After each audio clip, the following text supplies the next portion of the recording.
Affirmation Addict podcast. My name is Pyle, and today we are talking about some manifestation myths. So, I have been in this space and working on manifestation and practicing manifestation myself for over half my life now. So I started learning about manifestation when I was just 12 years old. And I'm sure you've heard that story if you've been a podcast listener for a long time. And if you haven't, I recommend going back to some of my very beginning episodes where I talk a lot about my story. I should make a new episode about my story. However, in the meantime, biggest thing you need to know is I've been manifesting since I was 12 years old, and I practiced it kind of behind the scenes because back then manifestation was not cool, it was not trendy, it was not mainstream. It was so weird, and I lost friendships over it. I had to break up with boyfriends or felt misunderstood by boyfriends because of it, and there was a lot of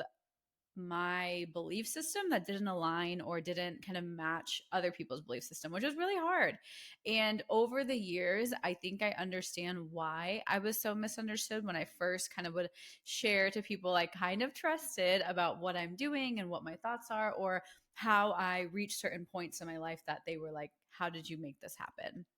And so manifestation for me has been a part of like a way of living for me, part of the way I show up in the world, part of the way I see the world for such a long time at this point that I have noticed repetitive thought patterns and assumptions from myself included, but from people who are either just starting out their journey or people who don't fully understand manifestation that kind of start to seep into us as we're on our journey. And when the doubt starts to creep in, these myths really start to play a big role. So I have three myths that I want to kind of bust and talk you through and share with you why I believe them to be false or not entirely true, because hopefully it can make your manifestation journey easier. And even if you have been manifesting for a long time or you know a lot about manifestation, you might still feel these myths or believe in these myths or wonder if these myths are true, which is totally normal, because that's what you see online. It's what you see in the world and what you see people kind of projecting on. And when you see those projections and you hear those projections, you might think that they are real, or you might be like, well, what if I am doing it wrong? And these projections really start to come when we are starting our journey and then we just don't see it happening immediately, which we've all been there, I think, where we were so inspired and so excited to get started manifesting, and then something just didn't manifest as quickly or ever that we wanted to. And these myths I hope to bust as a kind of relieving of pressure and forcefulness on the manifestation journey, because we kind of forget how much expectation and preconceived notions we take into every single thing we do. And that includes manifestation. So you might, on a subconscious level, also have these feelings or think these things. And there's nothing wrong with that. But hopefully, this can really help you just eradicate that. So, the first myth is that you have to be positive all the time. And you might have heard people say this, and maybe you consciously know this, but I want to add a little bit of light to this.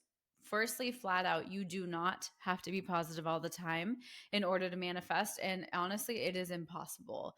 Polarity in how you feel, polarity in the thoughts that you think is completely natural. And choosing to be positive is a beautiful practice, but it's not going to be your natural instinct all the time. Negative thoughts will always be there, and your definition of negativity could be someone's definition of positive. So we assign so many labels onto a negative thought versus a positive thought, or showing up with optimism versus pessimism. And the biggest thing I want to tell you and make sure you kind of realize is it doesn't matter if you are forcing yourself to be positive all the time, or if you are actively choosing not to be positive or not to be negative. How the thing that makes the biggest difference is the effort in trying to find a better solution, the effort in trying to be more resourceful and see it in a lighter light, while also acknowledging the shadows, acknowledging the negative, working through the negative. Because when we fully ignore the negative thoughts that are coming up, or the insecurities or anxieties or fears that might be coming up, that's only going to weigh you down. And the only way kind of to remove, quote unquote, those negative thoughts or feelings is to process through them, meaning you have to give some sort of attention to them. Maybe the attention you're giving them is with the intention to kind of release them. However, just completely avoiding or completely just not acknowledging the negatives or the shadows is not going to take you as far as you might think. So, being positive all the time is an awesome ideal to reach for if that resonates with you, or having a more positive outlook than your current baseline. But don't take it as a necessary kind of thing to do where you completely just pretend like you have no negative feelings, you have no negative thoughts. That's honestly really unreasonable, and that's very human of you to have contradicting and polarizing thoughts. That is a law of nature, that is a law of the universe. Polarity must exist. So a way to kind of take off the pressure of having to be positive all the time is to remind yourself that polarity is so normal and honestly welcomed. And my kind of take on it is it's all relative, right? So, an example is, for me, positive thinking might be seeing, I don't know, someone getting really sick as a positive. But for somebody else, someone getting sick might be the worst case scenario, and that there's no way that can be positive. And every single person will have a different way of interpreting and looking at it. So your positive thinking does not have to match the people around you's positive thinking. It can just be an internal game that suffices, and that is powerful enough. So relieving the pressure of everybody around you also has to be positive. I have some very negative people, in my opinion. They're really nice and they mean well and they have such good hearts, but naturally their kind of streams of consciousness tend to be more anxiety ridden or more fear based or more worst case scenario based. And does that mean I spend no time with them? No, I actually spend a lot of time with them. But what that does mean is, as they are kind of expressing their negative or kind of lesser thoughts or more pessimistic thoughts, then I'm sitting there and being like, okay, well, what's a way I can spin this into a positive? Or why is that triggering me? Why is their negative thinking triggering me? What do I have to work on? Because we are so impacted by the people around us. And that has been a huge learning lesson for me this year. And I'll probably record an entirely different episode about this. But the people around you have an impact, but they also have only as much of an impact as you allow it to be. In the moments, like they always say, right? The people you spend the most time with really impact who you are. And it's true. I've noticed when I spend a lot of time with these people, I am more anxiety ridden. I do have more negative thoughts. That's not their fault. That is on me to either spend less time with them. And if I don't want to spend less time with them, maybe their family, or maybe it's my husband, which it's not. He's a very positive person, but you never know.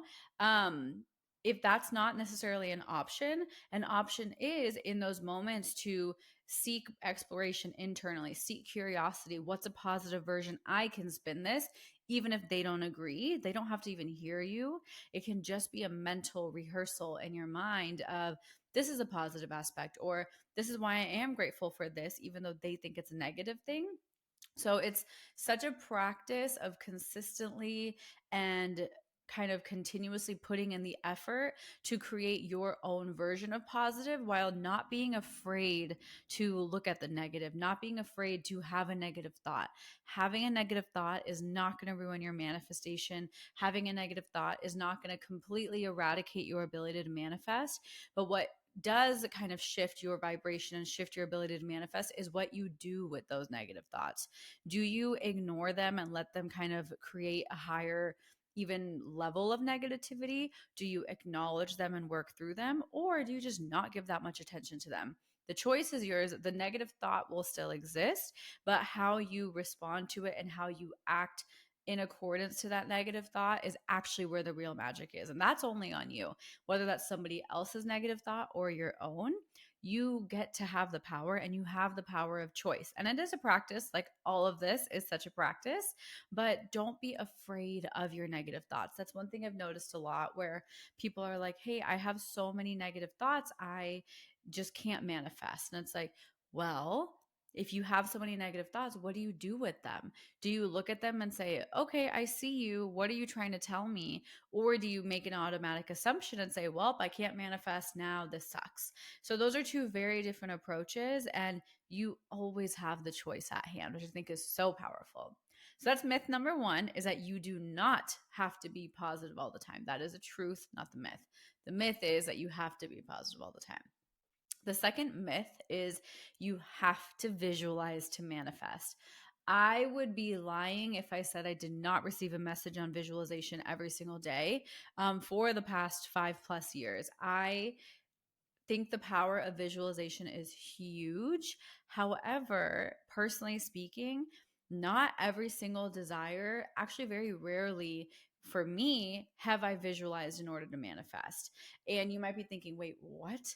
And I think when we think of visualization, we imagine kind of closing your eyes and running through scenarios in your head and kind of taking yourself through the journey as if something is manifested. And we think of that as visualizing practice, which it can be, and it is a beautiful practice. I personally do love visualizing, but I felt like it was kind of forceful. Like, it didn't just excite me. I sometimes do it if I feel called to.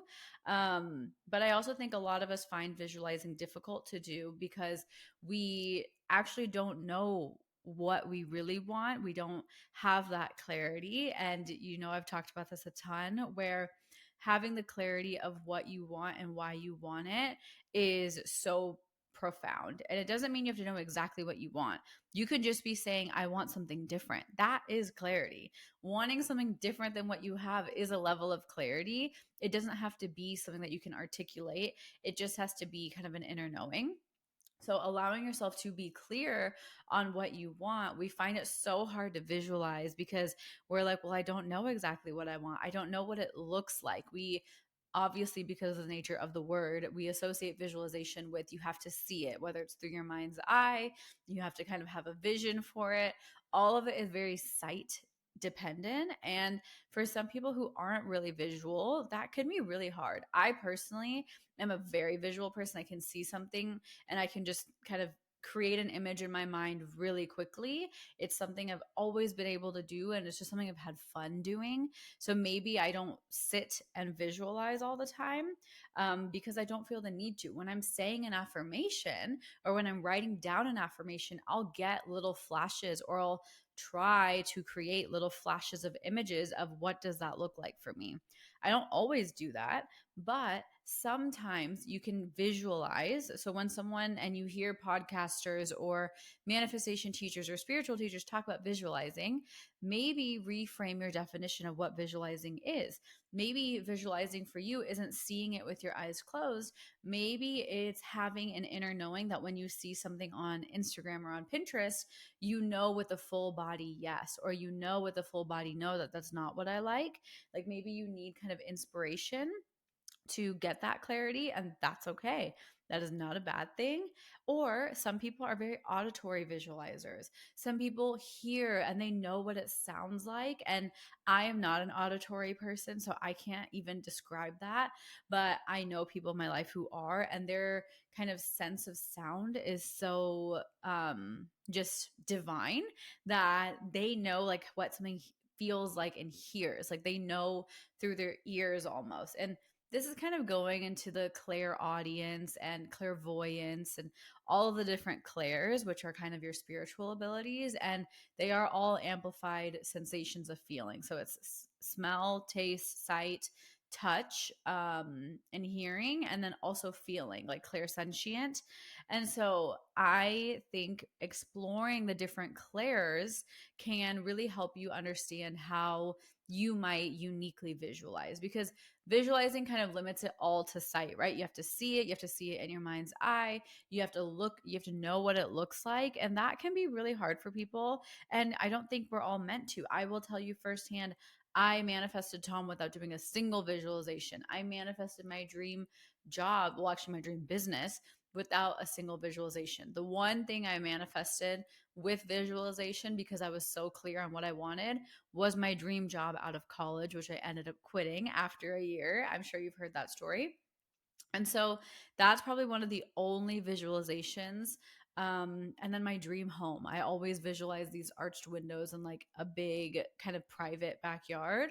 Those were the two things that really came with this house. And so that would probably be the two things I really visualize, because it was such an obvious manifestation for me. But some of the more just unknown manifestations, like what is my dream business going to be? Who is my soulmate? Like I didn't visualize for that. I had different techniques where I knew how I wanted to feel with my soulmate. Like I knew I wanted to feel safe, I wanted to feel calm, and I wanted to feel grounded. And that happened. And for example, for my dream business, I wanted to feel free.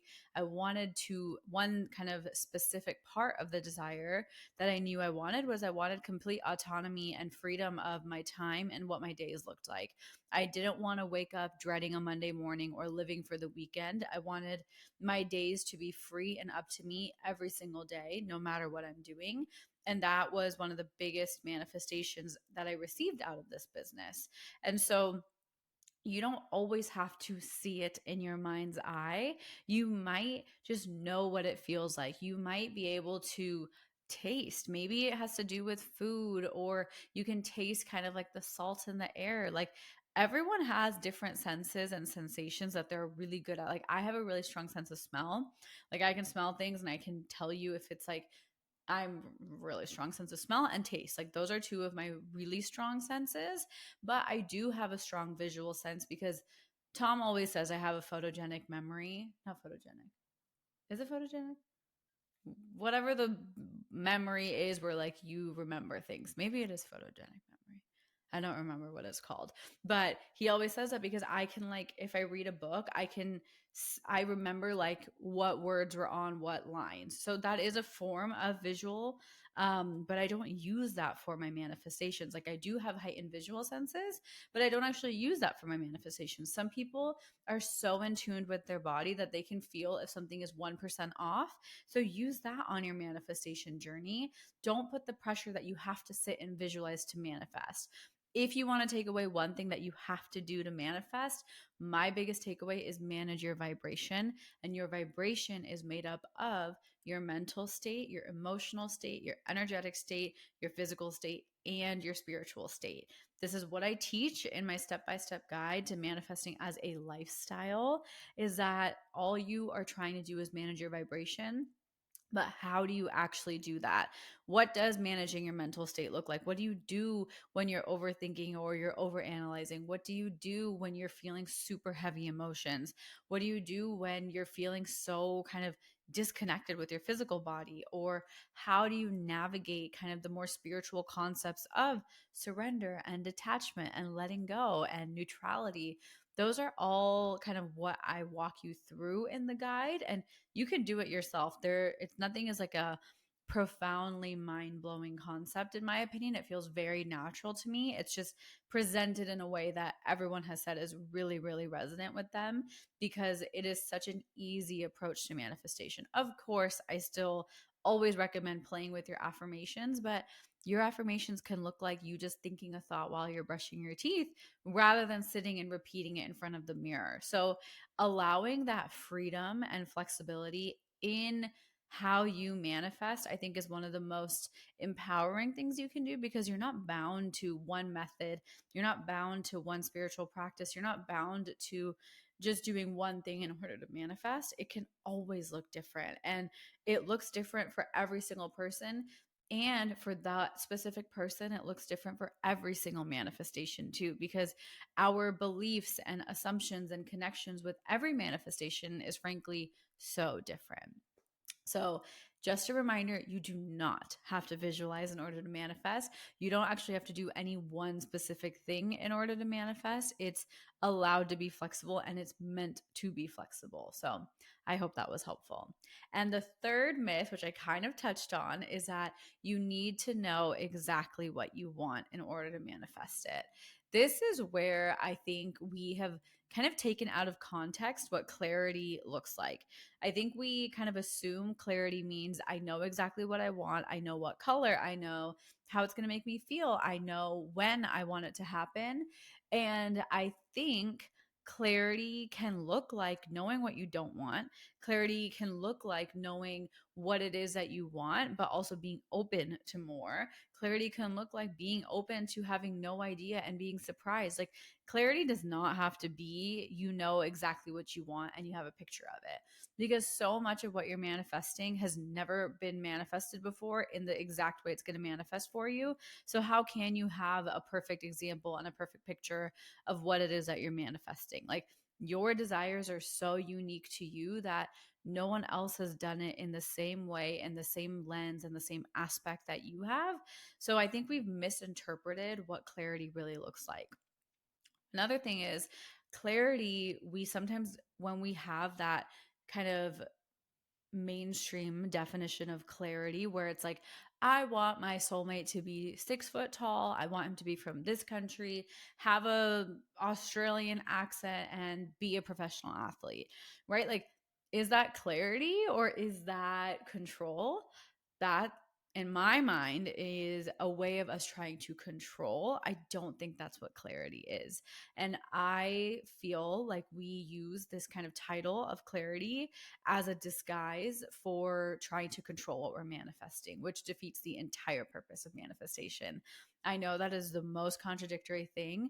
However, it is so true. And it is why so many of us, and maybe you included, have struggled with manifesting a specific desire because we're not actually trying to manifest it. We're just trying to control what we get because it's what we think we want, versus clarity comes from being aware of what makes you feel good rather than what it is that you actually want. Clarity comes from experience, clarity comes from lived experience. And I got the most clarity in the most depressing stages of my life. I got the most clarity when I was in a relationship where I felt like I was mothering, that I was like, this is not what I want in my marriage. I want to be a partner. I don't want to be a mom.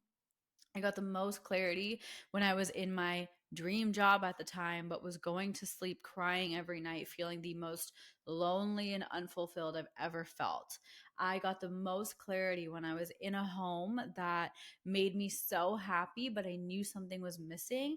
And I finally got to understand what I really wanted in a home and what meant my dream home, what the definition of my dream home was.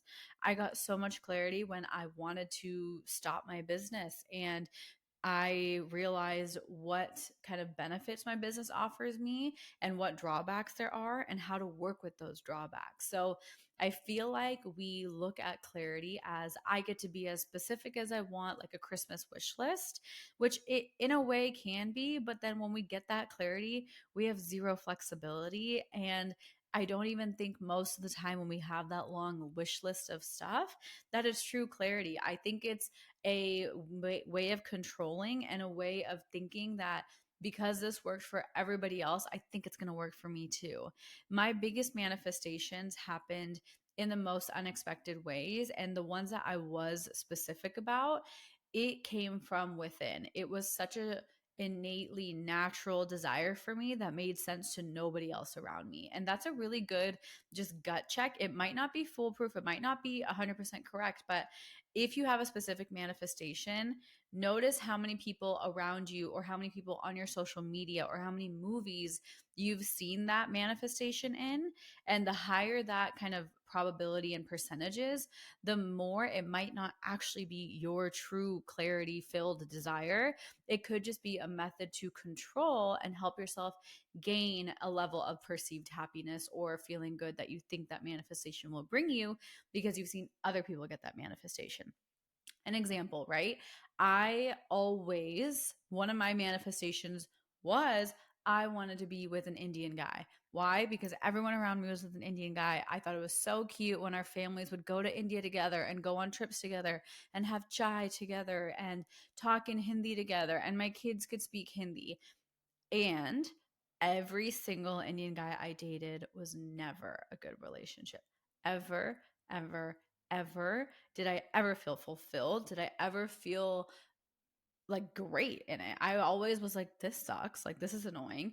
And then when I started dating Tom, I literally have never felt so at peace, safe, grounded. It's not only because he's not Indian. There's nothing against dating an Indian man.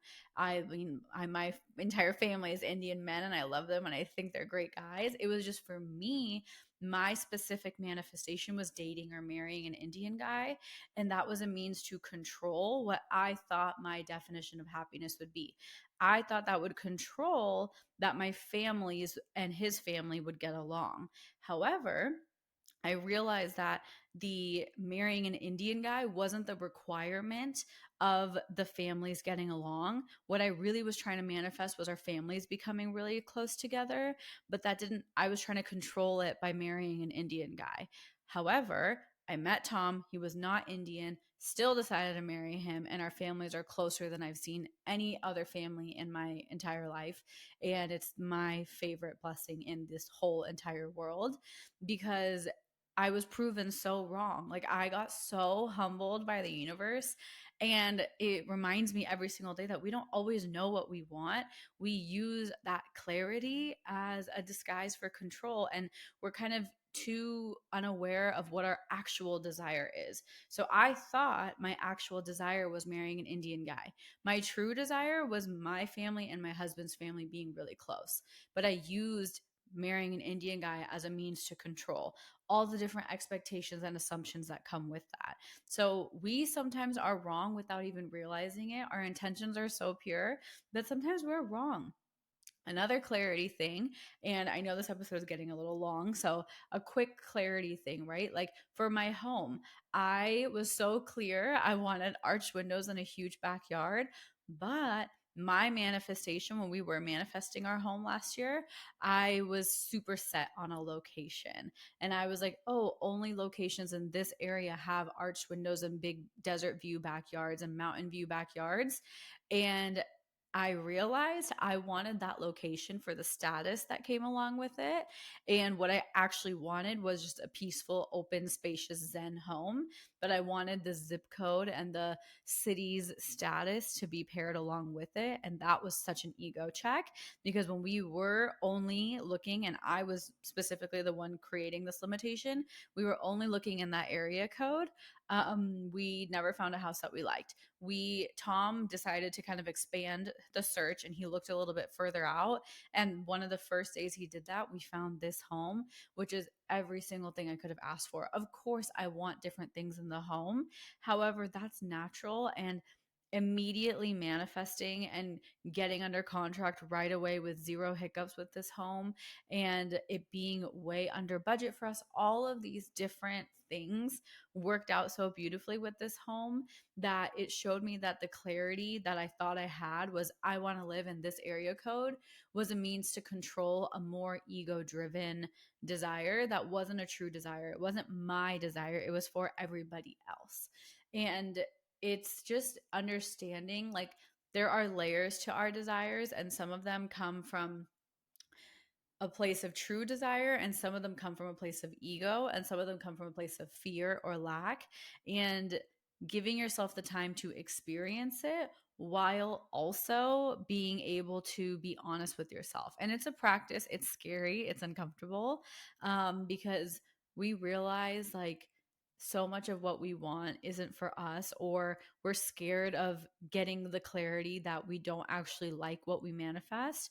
I manifested my dream job and I hated it. But the clarity I received from it was I do not want to work for anybody else. I want freedom of time. That was the biggest clarity I received. But I had to go through one of the most depressing seasons of my life to get there.